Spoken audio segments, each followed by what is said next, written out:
Hello everyone, today in this video we'll be discussing the module 1 of microcontroller BCS402 4th semester subject, and in this module we have the following topics I have taken from the syllabus copy. Okay, so I'll be telling you in this module what all you need to know to score more than 80% marks in the exam. Okay, so if you watch the video till the end, easily you can score more than 80% marks. So don't miss any of these topics, and before starting please do like and subscribe, it helps me make more videos like this. And if you have any doubt you can DM me on Instagram. My ID is _AFUU. And without wasting more time, let's get started. The first topic is microprocessor versus microcontroller. Okay, these two concepts will be used heavily in this subject. Okay, so what is microprocessor and microcontroller? There are difference you need to know. Okay, so microprocessor, okay, it is a processor, and microcontroller, it is a controller. Okay, processor will do what? Processor will do the process. That means it is an electronic component that is used by a computer to do its work. Okay, whatever the work is required to be done, that the processor will be doing. Okay, and controller, what it will do, it is a compact integrated circuit designed to govern the specific operations of an embedded system. To govern the specific operations, whatever the operations are being performed, to do those operations, for that controller will be used. Okay, controller will control what is to be done, what is not to be done, and processor will do those things. Okay, so that is the difference. And here few more things are given, like the differences that which you can write in the exam. The main points are, it does not have the RAM, ROM or IO pins. Okay, it does not have microprocessor. Microcontroller will be having these things. Okay, just need to remember one point. Okay, the reverse of it will be here. Okay, so another easy point you can remember is microprocessor are generally capable of being built into bigger general purpose application. It is used for general purpose. Okay, it can be used for many things, microprocessor, but microcontroller is used for dedicated applications. Okay, one single application it can be used. Okay, and microprocessors generally do not have power saving system. Okay, microcontroller will have power saving system. That means here the power will not be saved and here the power will be saved. Okay, and also a few other things are there, you can go through it. Just remember 5 points from this differences. Okay, the next topic is RISC design philosophy. Okay, RISC means reduced instruction set computing. Whatever the thing is to be performed, those will be written in the instructions. Okay, whatever is to be performed. RISC design philosophy means design in such a way that lesser instructions are needed. Okay, that kind of design is called as RISC design philosophy. Okay, RISC focuses more on improving software than hardware. Okay, there are two things, RISC and CISC. Okay, RISC is reduced instruction set computing and CISC is complex instruction set computing. RISC will focus on more on software. Okay, to make software more better, and performance improvement from should happen from the software side, and CISC will ensure that the software improvement should happen on the hardware side, and this is most widely used. Okay, because improving software is easier than improving hardware. Okay, so this is the diagram given. CISC will be focusing more on the hardware part, which is the processor. RISC will be focusing more on the compiler part, which is the software. Okay, here the differences are there, like for example, complex instruction will take multiple clock, simple instruction will take single clock. Okay, emphasis is on the hardware here, emphasis is on the software here. Okay, and it is executed by microprogrammer processor, it is executed by the hardware. Okay, this is variable format instruction, this is fixed format instructions. Okay, any five you can remember, many instructions are there, fewer instructions are there here. Okay, so RISC design philosophy has four major design rules. Okay, to design RISC there are four things needed. First is instructions. Okay, RISC processor have reduced number of instruction classes. Okay, the CISC will have more instruction classes. That's all. Okay, pipeline. The pipeline is broken down into smaller parts. The whatever the main task is there, that will be broken down into small parts. RISC work on the pipeline technology. Okay, and CISC will not work on pipeline technology. Okay, registers are present in the RISC, which is large purpose registers. Okay, and CISC will have dedicated registers for specific purposes. Okay, and load and store means the RISC will be using the registers to load and store the data. CISC will not be using the registers, they will be directly processing on the memory. Okay, four things are there: instructions, pipelines, registers, and load store architecture. The next topic is ARM design philosophy. Okay, so here few concepts are there. How is ARM designed? Okay, ARM is the architecture which we'll be using. Okay, that architecture, how it is designed. Okay, so there are a number of features that have been put into the ARM design. Like for example, the first one is portable embedded system. That which is not ARM. Okay, they require battery power. So ARM processor is designed to reduce the power consumption. Okay, because here battery power is required, and ARM processor is designed to reduce the power consumption. Okay, another thing is high code density is needed, so ARM is designed to have high code density. Okay, Also price sensitivities. Okay, the ARM processors are lower costs. Okay, and ARM has incorporated hardware debug technology to see actually what is happening behind the scenes. Okay, when there's something process is executing, and ARM is not a pure RISC architecture because there are some additions to it that which makes it special. Okay, that will be seeing why ARM is special. Okay, that is also an important question from exam point of view.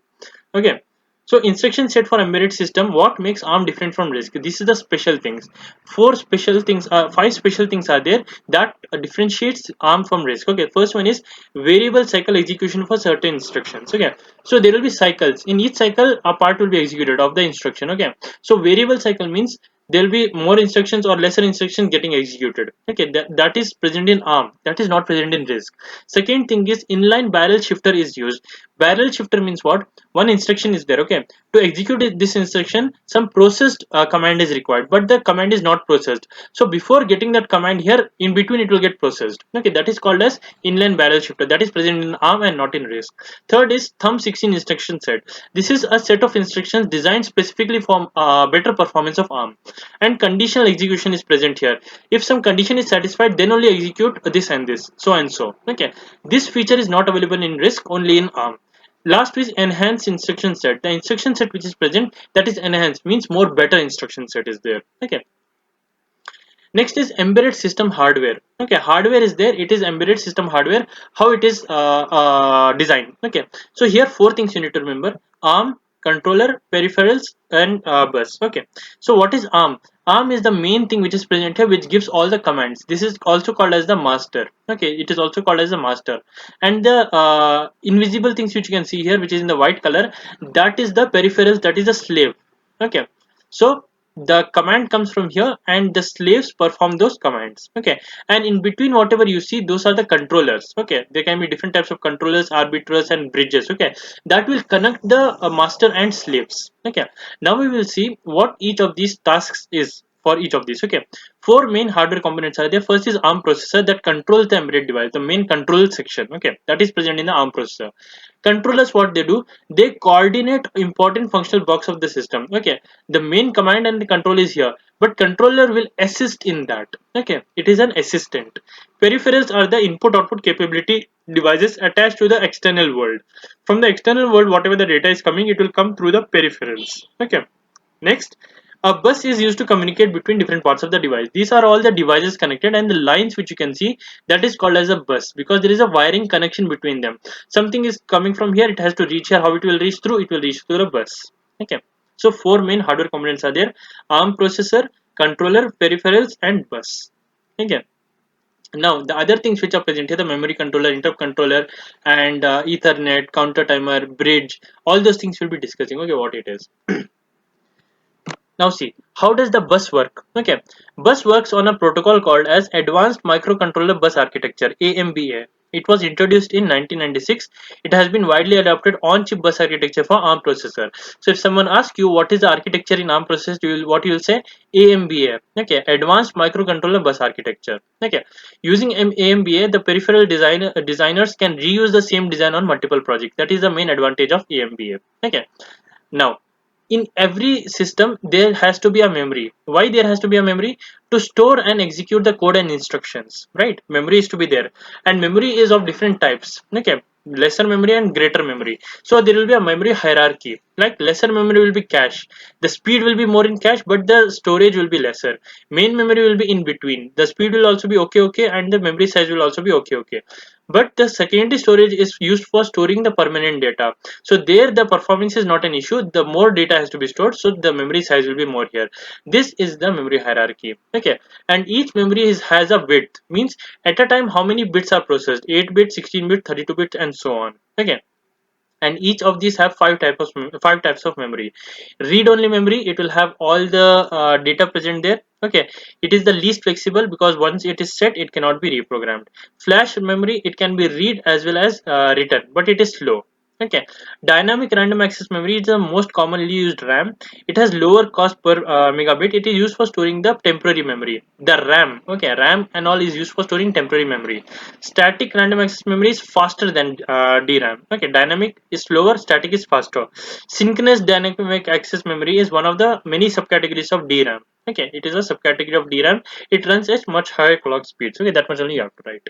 Okay, now what is a peripheral device? Embedded system interact with the outside world and require some form of peripheral device. It performs peripheral device. What it does, it performs input output operations by connecting chips to other devices. Okay, so this is the outside world, this is the device, and between what is the peripheral device, it helps to interact between the outside world. Okay, memory controller connects different types of memory to the processor bus. Okay, what is this? If suppose this is memory controller, okay, it will help in connecting different types of memory, storage memory and secondary storage memory, dynamic access memory.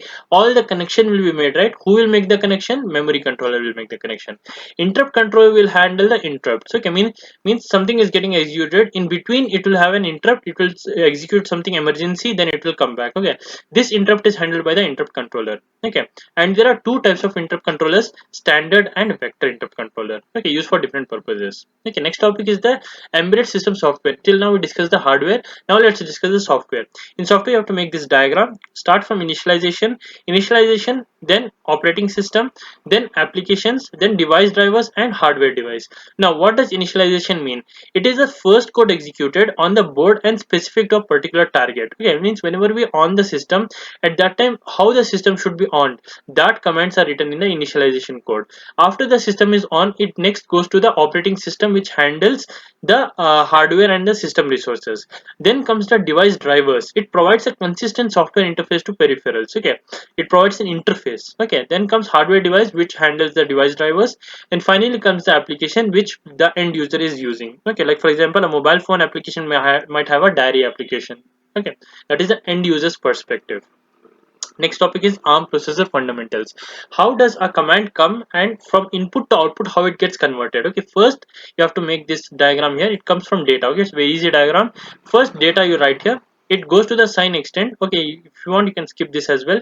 Directly put data into a register file, and data also goes to the instruction decoder, because data has two parts: instruction part and the data part. So the data will go here, instruction will be going here. So instruction will be giving command what is to be done with this data, whether this data is to be deleted, it is to be modified, addition, subtraction, whatever it is.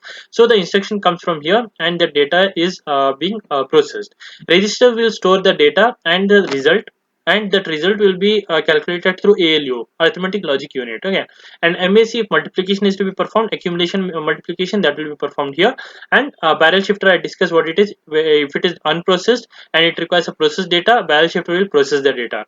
Then finally the result will be sent back to the register file. Okay, and that will be again sent back and returned to the result. Okay, or it can be going to the address also if it is to be stored in the memory. Okay, and whenever one instruction is performed, incremental will increment the next instruction, and program counter will keep the track of how many instructions are executed. These are the key points you need to write after making this diagram for ARM processor fundamentals.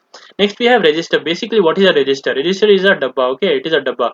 Dabba means a box where you can store something. Okay, it can hold the address or data. Register can hold either the address or the data. Two things it can hold: address, where something is located, or the data, whatever the data is to be used. Okay, so there are totally of 15 registers, but only 0 to 12 it is used, and the last 3 is used for the special purposes. Okay, special purposes, for example stack pointer, it will point to the head of the stack. Link register, whenever a function is called, where that function has to be resumed from, okay, that will be stored in link register. And PC will be storing program counter, which means next which instruction is to be executed, that it will be pointing to, like address of the next instruction to be fetched by the processor. Next comes the CPSR, which is the current program status register. Whenever a program is executed, there will be many things to be taken into consideration, like the condition flags are there. Okay, that I will be discussing in depth here. So what is the CPSR? Okay, this is a program status register. There will be 4 things here: flag, status, extension and control, but status and extensions are not used, so we'll be focusing on the flags and control. So flags means what? There will be some letters here, and each of these letter will be having a meaning. If that meaning is true, that means the condition flag will be set as true or false. Okay, so you'll get to know what is the status of the program executed, whatever is true here. These things will be discussing in the upcoming topic. Okay, what is NZCV and all. Next is the interrupt mask. If there is an interrupt happening, this mask will be taken into consideration. Okay, and modes will also be there. This also will discuss in the upcoming topics. So this is the diagram you need to make for the current program status register. And what all you need to explain, it is divided into 4 fields: flag, status, extension and control. Extension and control used for the future purposes, and control field will contain processor mode, status, and interrupt bits. Okay, three things are there. Mode is there, and status is there, and interrupt bits is there. Okay, and flags contain the conditional flags. Okay, so processor mode, what is a processor mode? It defines which register will do what. There are many registers, so which register should do what, that is defined by the processor mode.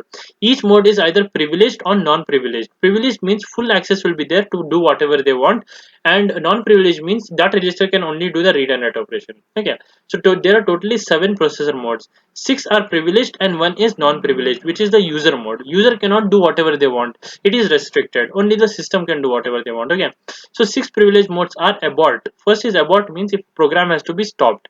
Next is fast interrupt request or interrupt request modes. If there is an interrupt request which is to be happen very fast, then this mode will be activated. The third one is the supervisor mode. If something has to be supervised in depth, then the supervisor mode will be on. System mode is the user mode, allows full read and write access. Undefined mode is when processor encounters instruction that is not defined. Okay, so based on the scenario, it will be having either of these modes. Okay, usually the mode will be user mode for the user to use the program and applications. Okay, and bank registers will be using the register which are bank, means they are hidden registers, they are in gray color. Okay, these registers will be used only when there is a specific mode. User mode is the normal user and system mode, nothing will be used in the gray bank register. If there is a special mode happened where that special mode's data to be stored, it is to be stored in the bank registers. Okay, so what happens when an interrupt happens? Interrupt means if there is a normal execution happening and in between someone types some useless thing. So that useless thing has to be discarded. So to discard, the execution stops from here, it goes here, discards it and comes back. This is called as interrupt. And in interrupt request mode, what happens? This will become pointing to the interrupt request pointer, and link register will be pointing to the interrupt request link register. Okay, and this will be changed here, and then CPSR will be pointing to SPSR. SPSR means this is a function happening. For each function there will be a stack. Okay, for each function there will be a stack, and the value about the stack is stored in the SPSR, saved program status register. Okay, and the processor modes are present here. Abort mode will be using the abbreviation ABT, and the privilege mode, all are privileged mode except the user mode which is non-privileged mode, and mode will be denoted by some bits. Okay, this is a special code for each of these. Okay, if some mode is to be activated, this code is to be used. Okay, and what is interrupt mask? If an interrupt is happening but you don't want that interrupt to happen, you can use a mask so that there will be no interrupt happen, it will continue executing. Okay, so interrupt request happens at two levels, two things: interrupt request and fast interrupt request. Okay, and CPSR has two interrupt bit masks, 7 and 6, which is INF. Okay, we discussed in the top diagram, right? INF was there, that is the interrupt bit masks. Okay, now condition flag is what? It is updated by comparison and result of ALU. Okay, suppose two numbers are there, 1 and 2, which is greater? Greater is 2. Okay, so if you compare 1 and 2, the flag will be set for true. Okay, so like that, for addition, multiplication, for fetching and executing commands, there will be some data that has to be stored, like which execution has happened and what is the result, if this is greater or this is greater, if this is to be considered or this is to be considered. All those things are denoted by flags. Q means saturation flag. If saturation has happened or overflow has happened, this will be made as true. Overflow is also again the same thing, signed overflow. If there is a carry happening, if we add 19 plus 18, okay, so 9 plus 8 is 17, so 1 is carry. If there is a carry happening in the addition, there will be a carry bit. If the result is 0, there will be a 0 bit made as true. If the answer is negative, negative bit will be made as true. Based on this, whatever the result is happening, in that case these following things will be made as true. Okay, next is conditional execution. You all know what is if condition, right? If something is true, something has to be executed. Now inside if condition, you can check if two things are equal, not equal, greater than, lesser than. All those things are there, right? So all those things will be taken into consideration. EQ is used for equal, NE means not equal, CS means carry is set, CC means carry is clear, MI means minus is there or negative, PL means plus or positive, and so on. Okay, 5 things you can remember from here. And for conditional execution controls whether or not the code will execute the instruction. Okay, what is a pipeline? It speeds up the execution by fetching the next instruction while other instructions are being executed. At parallelly, if you want the things to happen, in that time pipeline is used. For example, here 3 things are happening parallelly. In fetch operation, something will be added, and that result will be sent to the decode operation. But in at the same time, fetch is empty, so subtraction will happen from here.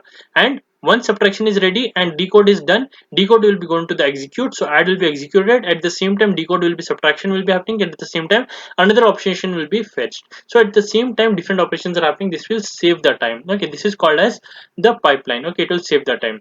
And there are different architectures. This is one architecture where 3-stage pipeline is there: fetch, decode, and execute. As you can see here, fetch, decode, and execute. If we increase, there can be having 5-stage pipeline and even 6-stage pipelines. Okay. Next one is exceptions, interrupts, and vector table. Okay, exception happens when the program is normally executing and an user interrupts it, means send some interrupt request, or it sends some input that has to be processed from the keyboard. Then it will stop the current execution, it will go there, execute this thing, and then it will come back. This is called as interrupt. Exception is also the same thing. Okay. And vector table will be having the addresses of the types of interrupts. Okay. When exception or interrupt occurs, the processor sets PC, which is program counter, to a specific memory address. Okay, and the address is within a special address range called as vector table. So this is the addresses present here for each of these interrupt types. If it is happening a reset or undefined instruction, software interrupt, whatever is happening here, abort is happening, or something has failed, or the data is 0, whatever is there, the addresses will be present here, and high addresses will be also calculated here. This table is called as vector table, and this table will be referred to get to know which address it has to go to. Okay, so the meanings of each of these is given here. Reset vector will be pointing to the first instruction executed. Undefined will be instruction vector when the program or the line of program is undefined sometimes. Software interrupt request is there when something software requirement is coming in between. Prefetch abort will be there if it has to be aborted before fetching an instruction. If data is there and it has to be aborted, it is called as data abort. Interrupt request will be there, fast interrupt request will be there. Okay. The last topic is the core extensions. Till now we have something here that is performing some things, and we are satisfied with it. But some people will not be satisfied. They want something more better. To more better, they will attach something else, so that this something else will be helping this thing, and this thing will perform more better. That something is the core extensions. Okay. To improve the performance, you'll be attaching some things, the components. Okay. So three things we can attach. To improve the cache and memory, we'll be attaching a component which will be improving the cache and tightly coupled memory, so that the memory operation will be happening in the third party thing. Okay. Memory management, if you want to manage the memory more better, you can attach an SD card or something. That in the phone you insert SD card, right? That is also an extension only. Last is the co-processor interface. If you want to attach another processor so that the execution will happen more faster, you can attach that as well. Okay. Don't miss any of these topics. These are the most important ones, and please do like and subscribe if you found this video helpful. And thank you so much for watching.